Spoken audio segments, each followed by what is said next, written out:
Welcome back. This is GH Today here on GH1 Television, and we're about to have a conversation with the Ghana Revenue Authority. Of course, we'll have this conversation before we get into our conversation with the NLC.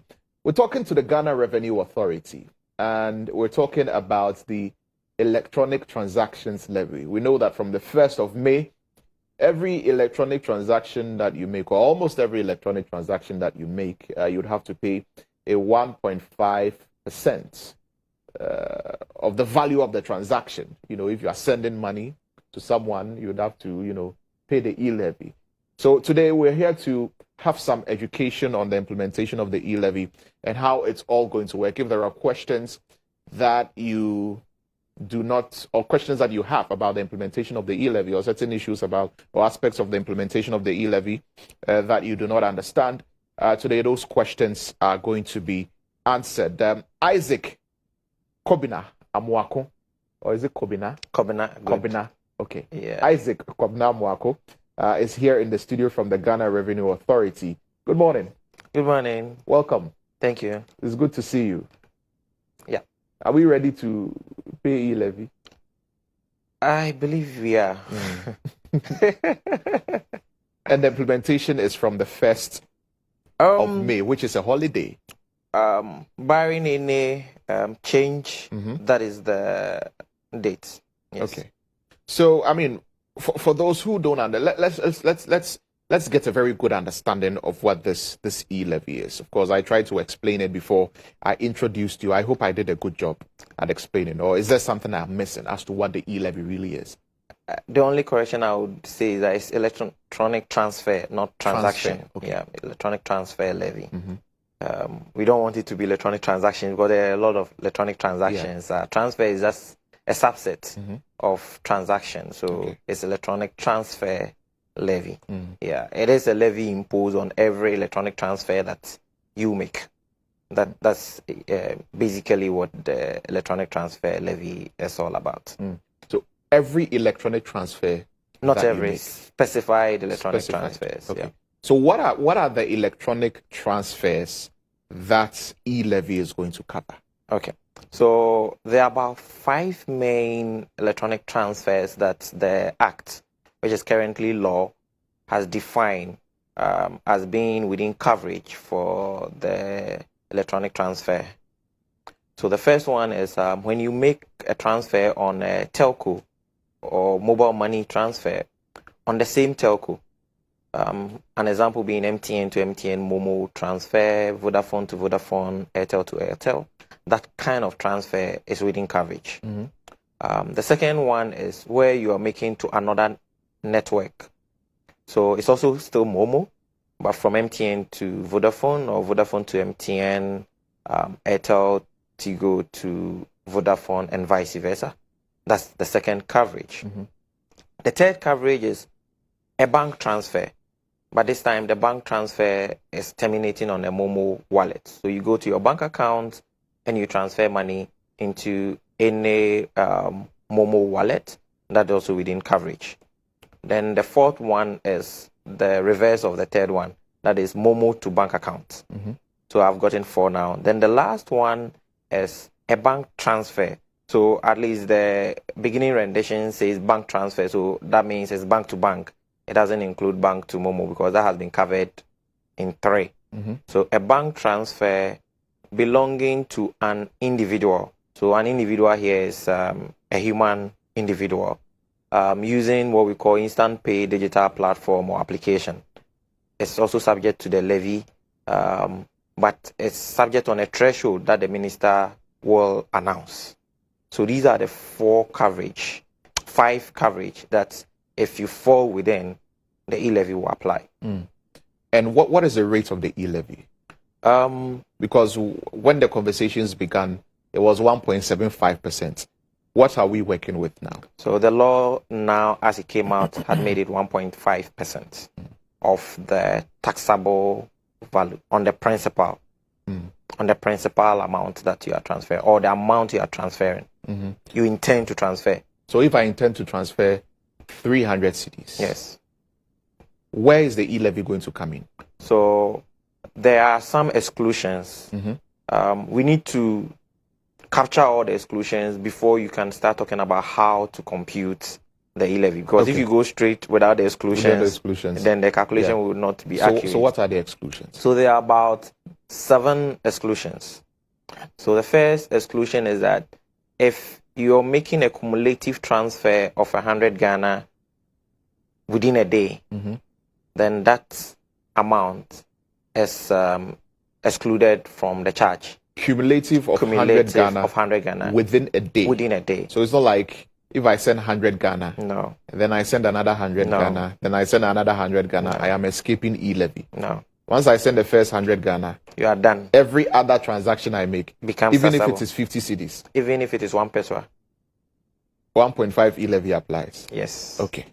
So that's the first exclusion. And also, you take note, that cumulative is across all the platforms. So it includes Momo on another network, and not only on your network. So all platform that you own. It also includes if you have a digital wallet with some kind of a PSP like Express Pay, ZPay, it includes that. So it's broader. The 100 is very broad, not only to your single wallet. Not only the single wallet. So bank. So so if you do the transaction anywhere within the remit of the E-Levy. The remit of the E-Levy, you get 100. So it's not like I did a bank transfer of 100 cedis, and now when I come and do mobile money to mobile money, bank and Momo ecosystem talking to each other, you have 100.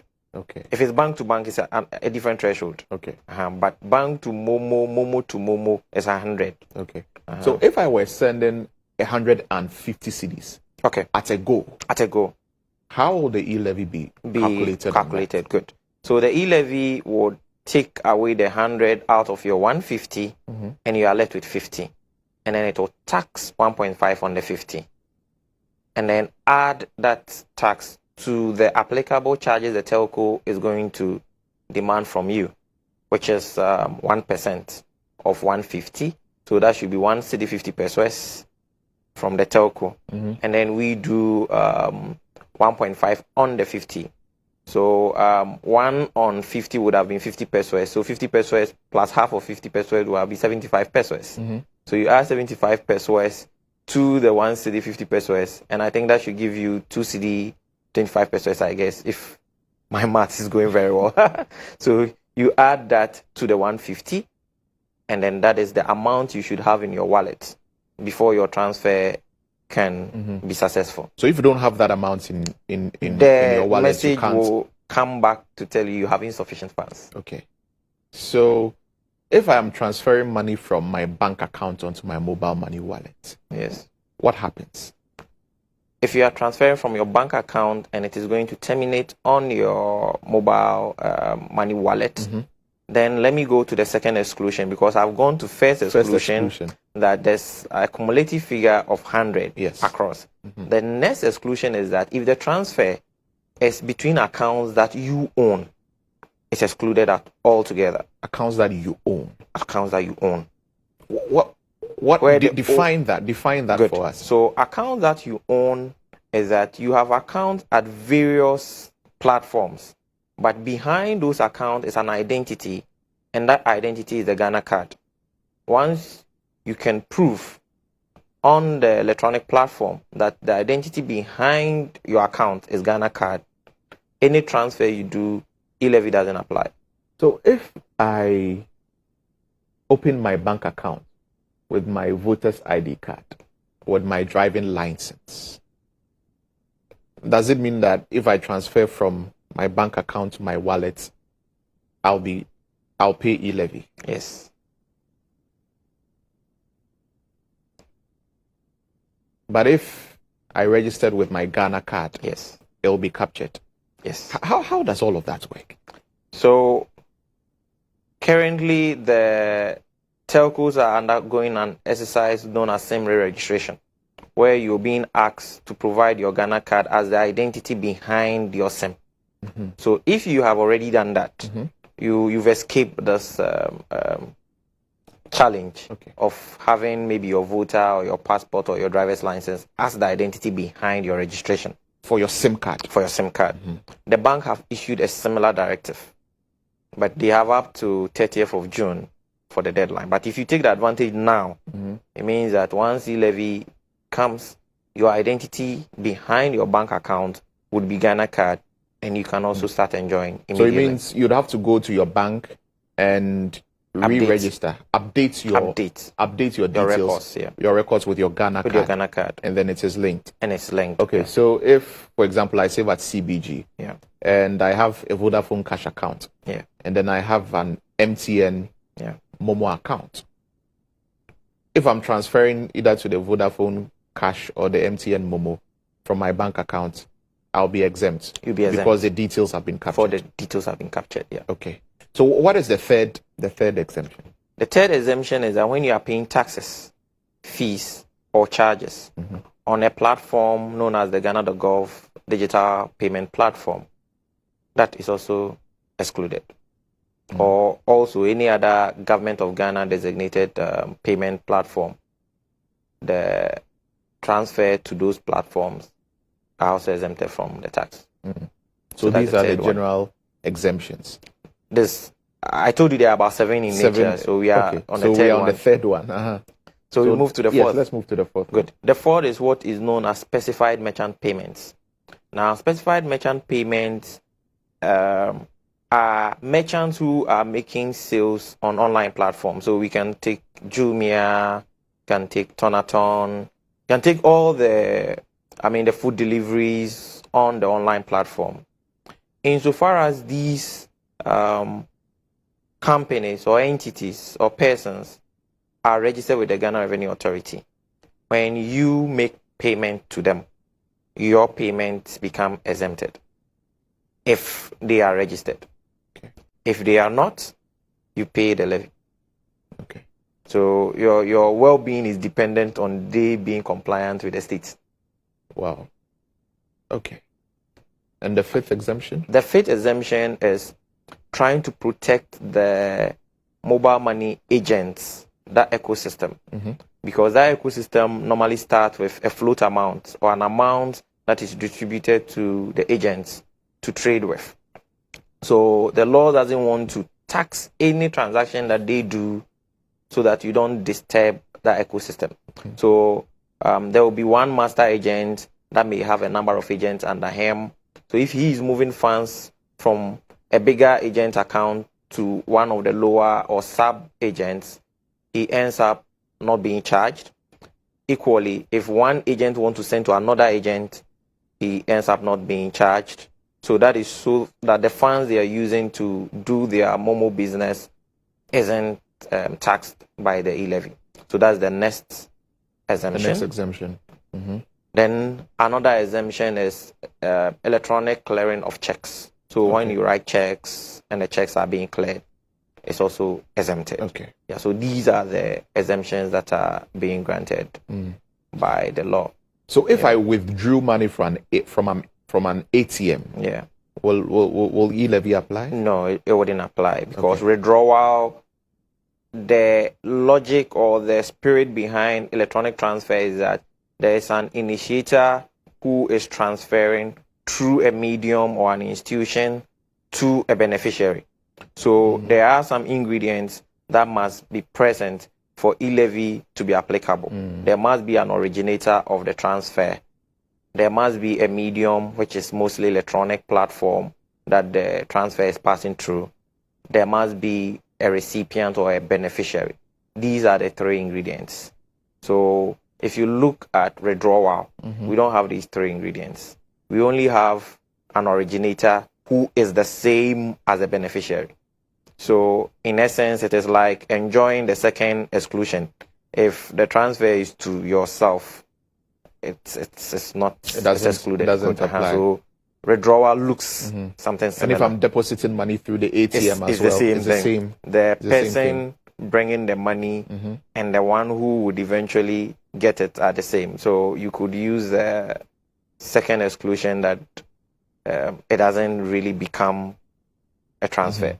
So will there be a threshold above which the E-Levy, charges will not apply.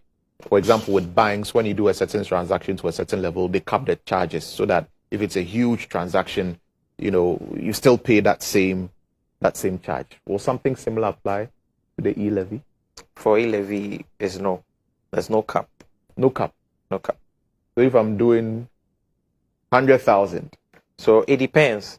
On the Momo platform, Yeah. apart from you enjoying the 100 Ghana cumulative transfer, Yeah. on the Momo to bank and bank to Momo, that ecosystem, you have this 100 Ghana on daily basis. Once you see the 100 Ghana, any amount is taxable. But when you come to the banking ecosystem, there's a different threshold there. Okay. When you are doing an individual bank account to another bank account using Instant Pay digital platform, then there is 20,000 cumulative tax-free. Just like we have given the 100 for the Momo, we've also given, for now, the minister hasn't announced it, but the figure that we are quoting is 20,000. Okay. I hope the minister will announce that same amount. Then that figure is tax-free. It is above that figure, then the tax applies for bank-to-bank transfer from an individual. The excess of the threshold is taxed, but there's no cap, as the way the telcos have capped theirs to 10 cedis, beyond which they don't tax. Yeah. For E-Levy, there's no cap, but we have these two cumulative values that are thresholds. So that's from bank to bank to bank. Bank to bank. So if I'm doing from my bank account to another person's bank account, yes, that is where the threshold the minister will announce. Okay, will apply. Yes, where it won't go beyond. You get it free if you are within. If you are within a certain threshold, then you don't pay the tax. So if it's, say, maybe, I mean, the minister is yet to announce, but let's assume that it's 20,000. Let's assume it's 20,000. 1 cedi to 20,000. I'll not pay You don't pay anything. If it's from my bank account to somebody else's bank account. Somebody else's bank account using the digital payment platform. But if it is above, say, 20,000, then the difference is the difference that is taxed, not the entire amount. So let's say you are sending 25,000 to me, and the 20,000 is what the minister has announced. Then we deduct 20,000 from the 25,000. So I'll pay on the 5,000. Pay on the 5,000. Not on the 25,000. Oh, okay. So that's how that's going to work. That's how it's going to be, and that will be about 75. Is it per day? That one too is per day, cumulative across the entire banking ecosystem. Yeah. Okay. Yeah. So does the GRA have everything in place to collect the E-Levy? Is everything set to identify all of these things, capture everything that needs to be captured in all systems in place to implement the E-Levy? So the implementation is dependent on a number of parties. So the GRA as a party, our responsibility is to provide what we call the common platform for what we call charging entities, who are mostly, there are 4 categories of charging entities the law have identified. We have what we call the EMIs, or what we would ordinarily call telcos, who provide a mobile money service as one group. We have the banks as the second group. We have PSP, or payment service providers, as a third group. And then we have specialized deposit taking institution as the other group. Now, any of these groups, the law mandates them to charge the E-Levy and then pay the money to GRA.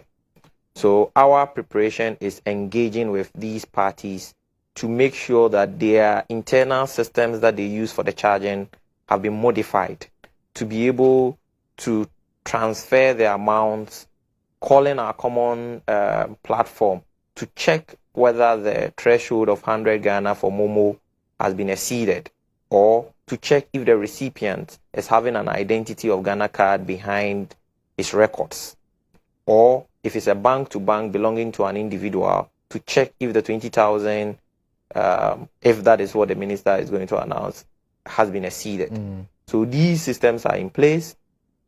Prior to the law being passed, we're engaging all these stakeholders. the Bankers Association, the Chamber of Telcos, the PSP Association, the Association for the Savings and Loans. We've met a number of these stakeholders, and we've engaged. So for GRA side, the common platform is ready. For the charging party side, it may not be uniform. Each may have their own level of readiness. Yes, but once nothing happens, come 1st May, we believe we should be able to. But all of the charging parties should be ready before the implementation begins. Ideally, all of them should be ready. So if all of them are not ready, who will implement it? I can't make that call. Okay. But ideally, all of them should be ready. Yeah. Okay. So, I mean, how will the funds be handled, once it's deducted by the charging parties? So once the charging party is deducted, we'll expect them to keep it in a kind of a suspense account that they will hold. And then after a period, we are looking at 24 hours. After 24 hours, they remit that money to BOG. And that will be done electronically. So every 24 hours after, they consolidate all the collection into one bulk, and then they remit it to an account at the BOG. That is how the collection is going to be made. Okay.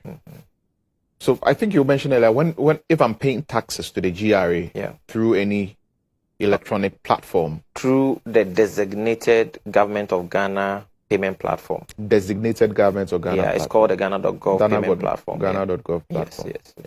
If it's on that platform. So if I'm paying taxes through that platform? Through that platform, no levy applied. Okay. So will E-Levy be charged, on salaries and wages? This is a bit tricky. So when you are in doubt, you just go to the law and check if the kind of transfer you are doing is within coverage. So if I'm paying salary, ordinarily, before E-Levy, before Momo, we are paid through our bank accounts by our employers. So if you look at the E-Levy coverage, it did not make mention of a corporate bank account making transfers. It didn't mention that at all to a bank account. So that means if your organization, GHOne, is making a transfer to any bank account, the law never included it within coverage. So it means no E-Levy applies. So if salaries are being paid to employees and it is terminating on their bank accounts, the law didn't mention that. The law didn't mention that, so it doesn't apply there. So it doesn't apply there. However, if the payment is from a bank account but terminating on mobile money wallet, then that is where the law brings this transaction within coverage. But mind you, the incident of the tax is not on the receiver. It's on the sender. So it is a corporate organization that is paying salaries.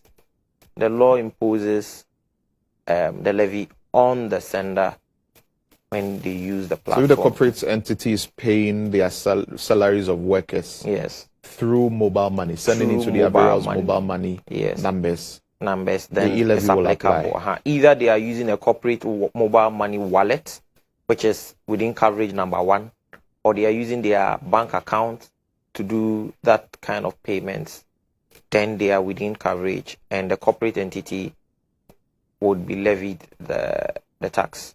But as a company or it's a business can always charge this to their P&L when they are submitting their returns to the GRA. So in a way, once you are within the business spheres, it's just accounting that you have to do. That's more or less like an expense. So, then I guess companies will be advised to be paying their workers through bank accounts. They have options. Through mobile money. They have options to take. So, okay. Yeah. So, will there be a separate account where all the, once the E-Levy is paid and the monies are collected, it will go into, or is it going to the consolidated account? It's going to the consolidated account. So there's no separate account. No separate account. Yeah. Straight into the consolidated account. Straight into consolidated account. So what do you say to those who have described this as a tax on tax? Is the E-Levy a tax on tax? Well, from where I sit, I would say no. I would say no because we've made sure some businesses which will be affected have been ring-fenced. So we talked about the specified merchant payments. We decided that so far as you are making payments to people who are already paying tax, then they are excluded. So far as you are trading within the ecosystem of the mobile money business, they are excluded. If you pick the principle of my salary has been paid and I'm doing a transfer and you are imposing an additional levy on me, then you ask yourself, if you walk to any shop and you are paying by cash, do they check whether the cash you are giving is from your salary? If you pay by cash, no. You go and this water is there. There may be a VAT on this water. You are not asked whether your salary has been taxed. So for all salaried workers, when you are buying at the market, the state's VAT is deducted. It's not done that way. So that's the same principle that works here. So with this E-Levy, let me just ask, when the implementation begins and, people are going to pay taxes and they pay through the Ghana.gov, platform, I mean, will the E-Levy that we pay, okay, the question rather is the E-Levy that we pay, okay, will it be linked to my tax account with the GRA? So, as the final person on whom the incident of tax is on, that's the sender, it won't be, it will not be linked to your account. So, unlike when you are paying income tax, it's on your account. So, at the end of the year, if you have to file your tax returns, it will be credited as a payment on account.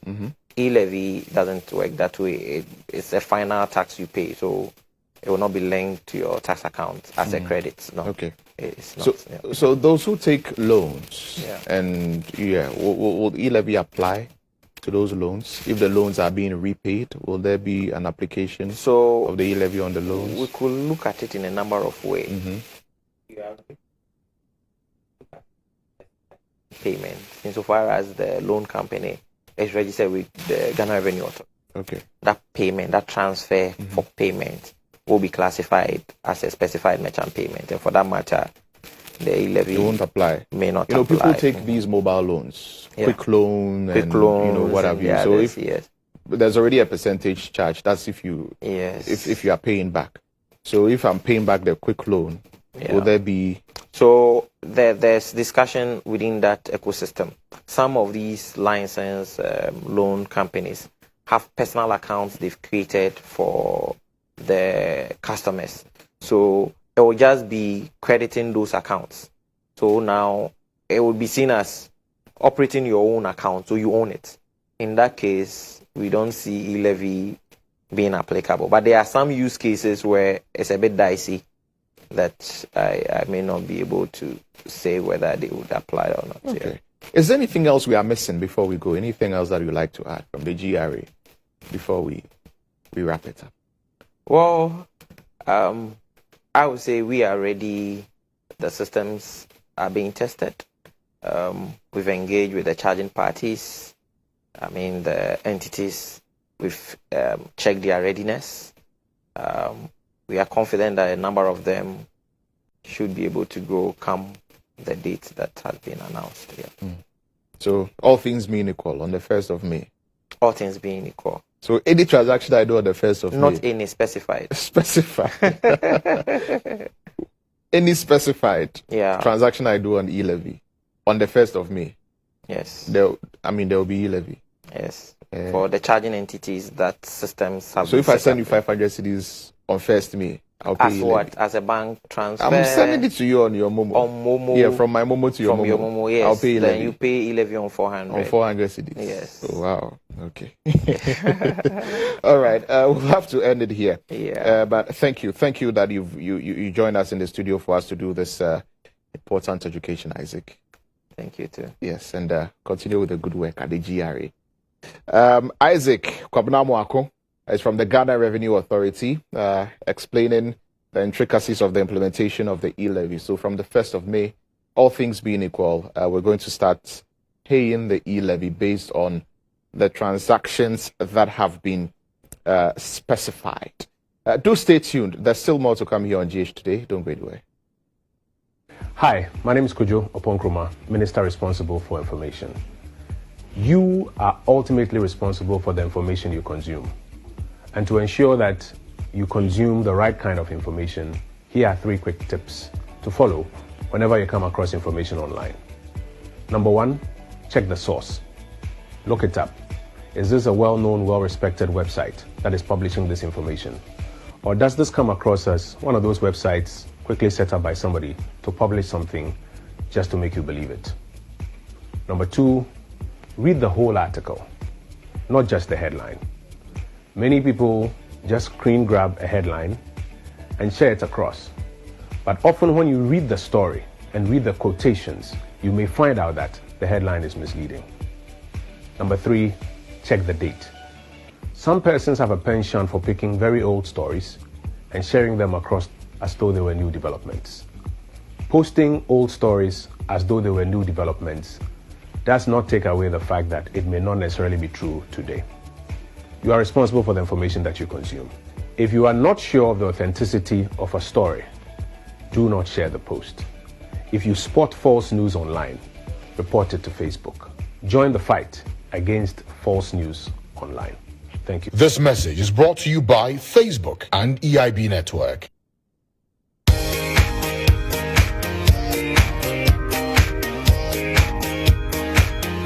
Akoto loves his family. He works hard to take care of them. So Ifya, his young daughter, can become the doctor she's always dreamt of. And Akosia, his lovely wife, can open the nursery school she talks about all the time. He can see a happy